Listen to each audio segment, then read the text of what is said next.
अस्सलाम वालेकुम स्टूडेंट्स।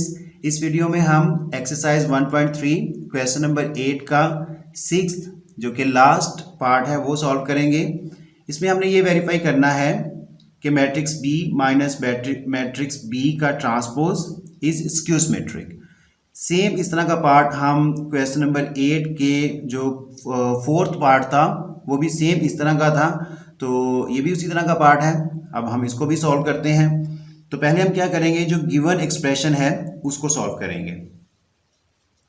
तो matrix B minus matrix B का transpose is equal to matrix B है जो है, इसके मैं एलिमेंट लिख लेता हूँ 1 1 2 एंड 0।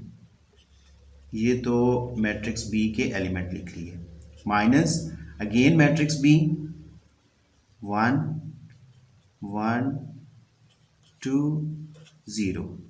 लेकिन यहाँ पे जो मैट्रिक्स बी है इसका हमने ट्रांसपोज बी लेना है। तो नेक्स्ट स्टेप में ये मैट्रिक्स बी तो ऐसे ही लिख दूंगा, इसके जो एलिमेंट्स हैं उसी तरह आ जाएंगे। लेकिन जो ये मैट्रिक्स बी है इसका मैंने अब ट्रांसपोज लेना है। तो ट्रांसपोज में क्या करेंगे, रोज को कॉलम्स में कन्वर्ट कर देंगे।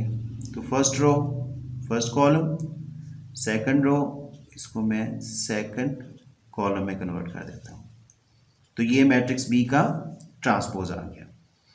नेक्स्ट हम क्या करेंगे, ये जो गिवन मैट्रिक्स बी है इसमें से हम जो मैट्रिक्स बी का ट्रांसपोज लिया है उसको माइनस करेंगे।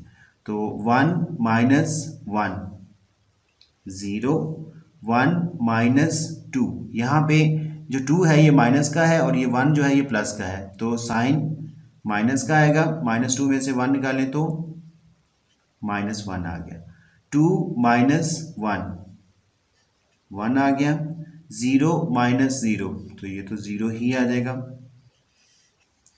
तो स्टूडेंट्स ये तो जो गिवन एक्सप्रेशन था उसको हमने सॉल्व किया, तो हमारे पास ये एक मैट्रिक्स आ गया।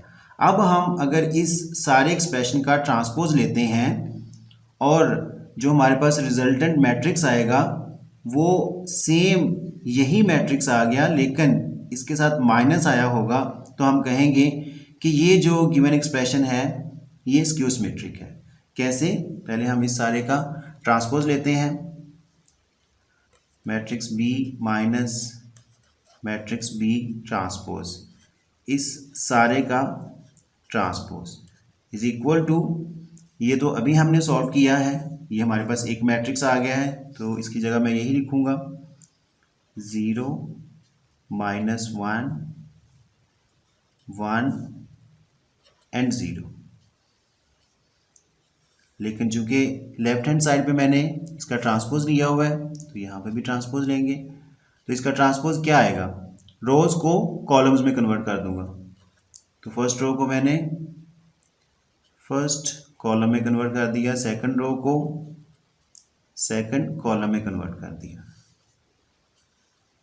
अब नेक्स्ट मैं इस मैट्रिक्स में से माइनस कॉमन ले लेता हूं। जब माइनस कॉमन लूंगा तो अंदर के सारे साइन चेंज हो जाएंगे।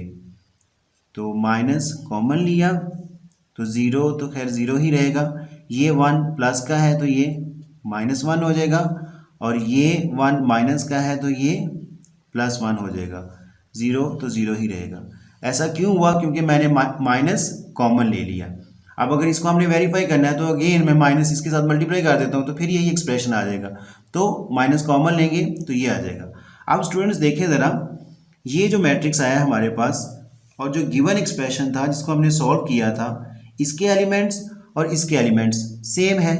तो मैं ये यहाँ पे लिख सकता हूँ माइनस ये जो मैट्रिक्स हमने निकाला था बी माइनस बी ट्रांसपोज, और यहाँ पे क्योंकि हमने इसी को सॉल्व किया है matrix B minus matrix B transpose whole transpose.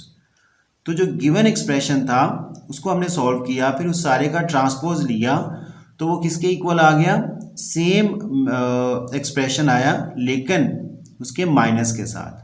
तो हम कह सकते हैं hence it is verified that B minus B transpose is skew symmetric।